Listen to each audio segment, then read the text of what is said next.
Alors, une petite vidéo pour vous présenter l'exposition que j'ai faite là avec des élèves sur la Deuxième Guerre mondiale. Il y a des objets que vous avez déjà vus, il y a pas mal de nouveautés et surtout je vais mettre en lumière des objets qui m'ont été prêtés par une association d'archéologues russes via l'ambassade de Russie. Également quelques objets récupérés par l'association Enseigner l'histoire par l'objet et puis du coup quelques pièces personnelles que j'ai pas montrées dans d'autres vidéos. Voilà, les objets sont associés à des lectures qui ont été choisies par les élèves. On a fait un petit texte de présentation, enfin un petit texte, 5 pages quand même. Mais vous voyez que c'est un travail qui est mené conjointement d'ailleurs avec ma collègue du CDI, que je remercie ici. Et du coup qui associe lecture, texte à contenu historique, donc vraiment un cadrage historique type court, et des objets pour l'illustrer. Alors dans les pièces que vous n'aviez pas vues, ce casque, je ne l'ai pas montré. Voilà. Bon, moi je ne sais pas si c'est un bon... Là, j'ai des petits doutes. Il est bien tamponné, il y a les marquages sur la coiffe, marquage sur la jugulaire, les insignes sont corrects. Maintenant, il est ultra propre, il n'était pas cher du tout. Et je sais pas, faudrait que je fasse une vidéo spécifique sur ce casque pour que vous me donniez votre avis. Le ceinturon, je pense l'avoir déjà montré. Alors là, pas de doute, c'est une pièce récupérée par un combattant FFI. Voilà, un ceinturon Wehrmacht vraiment classique. Un Mein Kampf ancien, une version courte, illustrée. Le Der Total Krieg, il provient de la bibliothèque d'Himmler, donc il a été récupéré par un combattant FFL, donc, qui était ensuite membre des forces françaises en Allemagne à Berlin, et il est tamponné du coup au nominatif au Reichsführer-SS. Le bouquin sur Mussolini, je crois que j'avais montré. Cartouchière, vous l'avez déjà vu, elles sont de 42-43. Enfin, vraiment la cartouchière de Deuxième Guerre mondiale. Cuir grenu, belle fabrication. Casque français déjà vu. Sacoche à masque à gaz française, tout début Première Guerre mondiale. Je crois d'ailleurs la fabrication, c'est celui-là, il doit être de 34. Voilà, une étoile jaune, qui est un prêt familial. Plaque de Stalag, prisonnier de guerre. Une lecture d'élèves. Couteau de botte, alors première ou deuxième guerre, mais bon il est bon. Une gourde allemande, deuxième guerre, ça j'avais pas dû la montrer. Très jolie, récupérée dans une grange. Au fond, brassard d'officier SS, alors fabrication ancienne, en laine, et illimité. Maintenant à mon avis c'est aussi de la fabrication, c'est pas une fabrication industrielle, ça doit être soit fait par un tailleur local sur le front. Mais bon, je sais pas, il était propre, puis pareil, récupéré dans des vieux papiers, pas cher du tout. Après, c'est toujours la question entre certains accessoires de théâtre, vraiment années 40-50, et des pièces d'époque, on ne sait pas. Comme il n'y a pas de marquage, comme il n'y a pas de fabricant, là je peux pas dire. Un petit album photo, service de presse du Reich. Voilà. Hop. Là vous avez 2 croix de fer. Alors, la Première Guerre mondiale, j'ai aucun doute, fabrication en 2 parties, le cœur est bien en fer magnétique. La suivante, elle est jolie, elle est bien lourde. Maintenant, je vous dis, moi je pense que ça peut être une fabrication post-guerre. Difficile à dire. Elle est bien faite, bon, ça c'est pareil. Hein. La croix de fer, celle-ci, je l'ai payé 10 € et l'autre, je l'avais payé une vingtaine d'euros.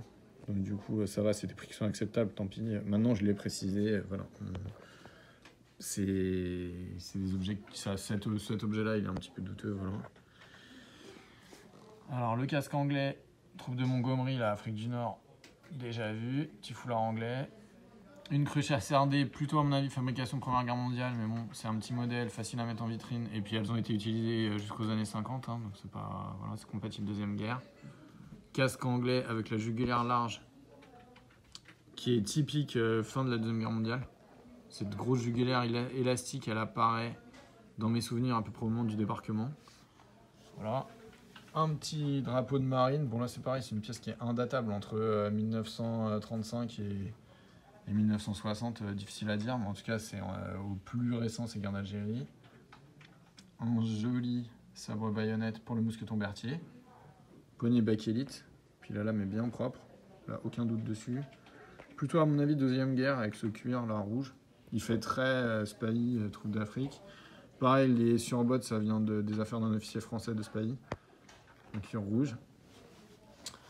On a du petit matériel, un masque de défense passive, une petite sacoche anglaise, un porte-carte américain daté 43, encore un porte-carte, cette fois-ci en anglais, je crois qu'il est daté 44 ou 45. Et il y a son... Bon, par contre, le cordon, c'est moi qui l'ai rajouté, là il est en nylon, mais il est bien daté 44, le sifflet en lui-même, avec la flèche caractéristique du matériel anglais qu'on voit au milieu. Voilà, un sac russe, là, indatable, franchement, entre la Deuxième Guerre mondiale et l'Afghanistan, là, ces petits sacs, alors ils sont intéressants parce qu'il n'y a aucune boucle en métal.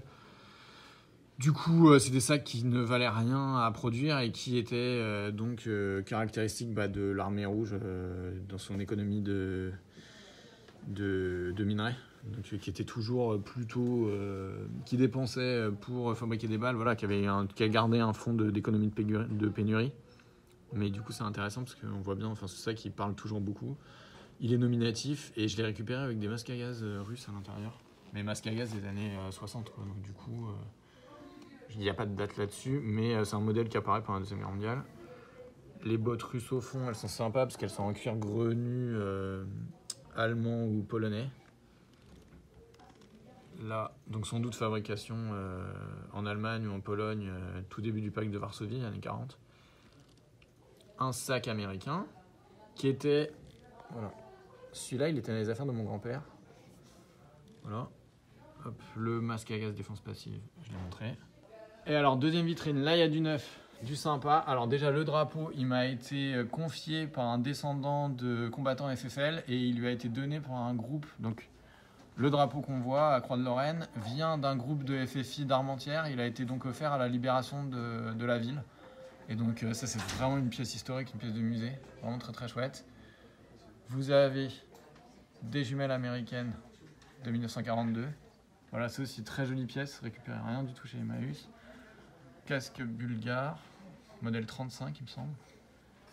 35 ou 36. Un casque anglais de 1942 Dispatch Riders, donc pour les motards. Alors ça c'est un... J'avais récupéré un lot, en fait j'ai donné à des copains, j'en ai gardé un pour moi, ils étaient neufs, ils étaient encore emballés. C'est des casques qui ont été assez peu utilisés, qu'il faut vraiment récupérer, mais qu'en état très très mint. Casque américain avec filet, je crois que vous l'avez déjà vu. Bon là par contre ce sont des pièces de famille. Voilà, brassard de FI de mon grand-père, photo de mon grand-père dans le jardin de ses parents. C'était mignon, ses médailles. Son brassard de la SNCF du début de la guerre. Une plaque, une doc tag américaine, mais alors au nom d'un soldat français de la 2e DB, vous le voyez. Brigade 2 DB, Jacques Billard. Voilà. Le reste, c'est les affaires de gens d'avant. Alors j'espère monter une BD, faire un travail plus profond avec des élèves dessus, puis moi en faire un bouquin, parce que mon grand-père il a dessiné pendant la guerre, et puis il a raconté ses souvenirs de soldats.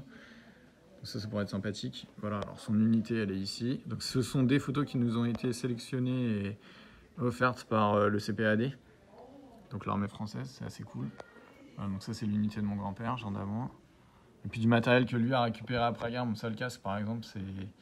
J'ai un peu de doute sur le marquage, enfin, c'est des affaires qu'il a récupérées, qui ont été récupérées dans les années 90. Une boîte à mèche américaine qui est de la guerre. Le petit porte-cigarette, voilà, ça c'est lui en uniforme. Et vous voyez que l'uniforme c'est un uniforme américain. Alors il y a l'insigne là, de la 9e DIC, médaille française, mais si on regarde les boutons de l'uniforme, il y a l'aigle américain dessus. L'armée française coloniale est équipée entièrement à l'américaine. Le petit bouquin, c'est un manuel utilisé par un résistant pour identifier les avions, entre avions anglais et avions italiens et allemands, voilà, et soviétiques. Enfin, il est connu ce manuel, mais il est intéressant. Et puis ensuite, du matériel russe. Voilà. Alors, un uniforme, je crois que j'avais déjà montré, donc qui m'a été confié par une ancienne camarade de classe. Là, vous avez un petit Staline que j'ai récupéré dans une gare en Russie. Caractéristiques années 40, à la mort de Staline jusqu'en 53, il doit dater entre 45 et 53.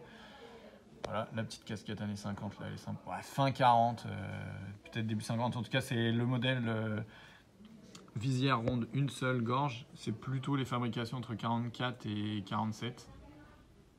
Voilà, elle est jolie. Puis l'uniforme, lui, il est bien de la guerre. Voilà. L'ordre de la Grande Guerre patriotique, il est post-guerre.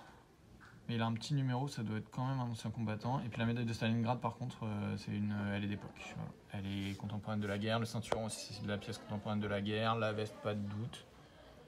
La petite gourde, je ne sais pas. Voilà. Peut-être fabrication civile.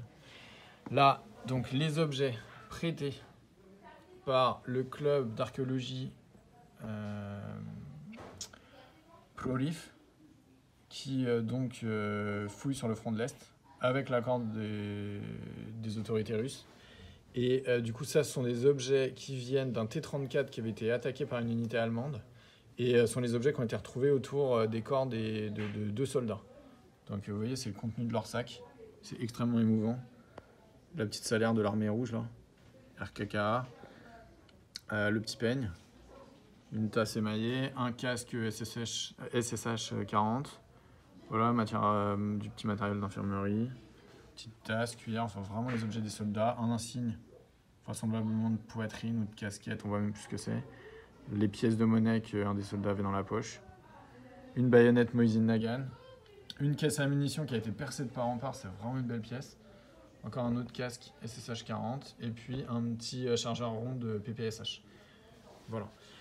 C'est des objets vraiment qu'on voit pas du tout. Moi j'en ai déjà vu de ces caisses militaires, alors vraiment vendues au puce de Saint-Ouen, pas cher du tout. Je n'aurais pas pensé qu'elle datait de la Deuxième Guerre mondiale. Mais bon là, c'est une pièce archéologique indiscutable. Donc ouais, c'est du joli matos. En dessous, un petit peu d'américain et de japonais. Un sabre japonais Deuxième Guerre qu'on a déjà vu dans l'exposition sur le Japon, si vous regardez la vidéo. La petite vaisselle, je crois que j'avais déjà montré. Je sais pas. Ça, je suis pas assez spécialiste. Alors, bon, je les ai payés 2 € en ensemble, donc, ou 4, je sais plus, les 2 tasses de saké avec la bouteille. J'ai pris. Maintenant, ça c'est difficile à dire si c'est de l'authentique ou pas. La petite casquette de la Navy, pas de problème, bien datée, puis alors ça, il y en a des kilos. Le drapeau américain, il est post-guerre, mais il est à 48 étoiles. Et puis ça, c'est des guêtres qui ont été récupérées par ma fille chez Emmaüs pour 2 € et qui datent de 43. Voilà, guêtres américaines. Donc du coup, on a fait le tour de tous les fronts. On a illustré avec des images et des textes, et puis des lectures. Donc voilà. Et là, vous aviez un texte spécifique sur la 9e DIC, donc qui était l'unité de mon grand-père, qui participe au combat de la libération, puis de l'Allemagne en 1945. Je vous conseille vraiment d'aller voir le film La 9e DIC au combat sur le site de l'ECPAD. Voilà. Bon, alors moi, tiens, je vais quand même montrer ma tête. Voilà, bah merci, j'espère que ça vous a plu. Et puis n'hésitez pas à poser des questions en commentaire. Je pense que je ferai une vidéo sur le casque allemand. Mais voilà, si vous avez des questions sur les objets, je peux aussi refaire des vidéos complémentaires. Parce que là, je vais tout remballer. Et du coup, après, moi, je peux, s'il y en a que ça intéresse, faire des petits zooms sur les objets. Bonne journée, merci.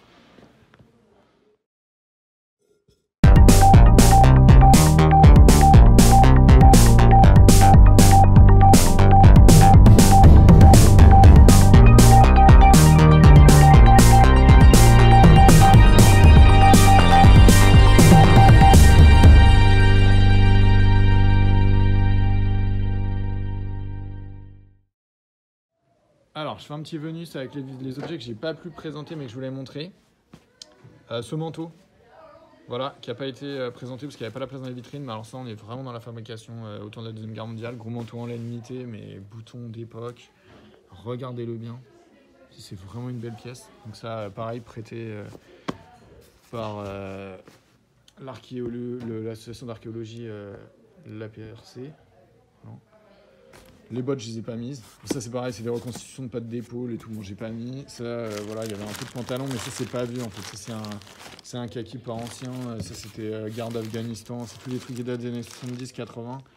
J'ai pas remonté le soldat, mais c'est adorable. Mais bon, ça aurait été pour une expo sur la guerre froide. Il y avait un peu de matériel pédagogique russe. Gamelle que j'ai pas mise.